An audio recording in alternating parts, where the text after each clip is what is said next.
मी जरा उशिराने झालो. माझं नाव आनंद नलावडे. मी मुंबई कोकणमध्ये काम करतो. मला एक प्रश्न तुम्हाला एक राहून विचारावासा वाटतो की पूर्वी आपल्याकडे दिव्यांग खात्याचं आयुक्त पद होतं, म्हणजे एक सचिव सचिव हा सचिव पद, पण एक लिमिटेड वर्ग होता आपल्याकडे, एक 35-40 लाख किंवा 50 लाख. आज आपल्याकडे अन्न व नागरी पुरवठा विभागाची पूर्ण सूत्र आहेत, म्हणजे पूर्ण राज्य आहे आपल्याकडे. म्हणजे जी काही 16-18 जी काही जनता असेल तर तिचा रोजचा तुमचा जी संबंध आहे.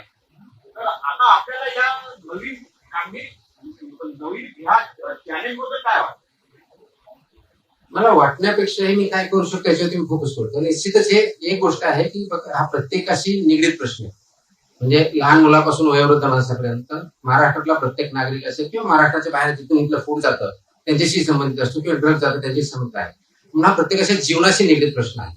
ऑफकोर्स वेगवेगळ्या विभागात काम करताना तो सेक्टर असतो, सेक्रेटरी म्हणून करताना सगळं महाराष्ट्र जिओग्राफिकल असतो, पण त्याचा एक पर्टिक्युलर अॅनिमल हजबंड्री असेल तर तेवढे शेतकरी येतील, तेवढेच अॅनिमल येतील. दिव्यांग असेल तर दिव्यांग तेवढेच व्यक्ती समज असेल. हा सगळ्याशी आहे, म्हणून तेवढी जास्त मोठी रिस्पॉन्सिबिलिटी आहे, तेवढेच मोठे चॅलेंजेस आहेत आणि तेवढीच मोठी अपॉर्च्युनिटी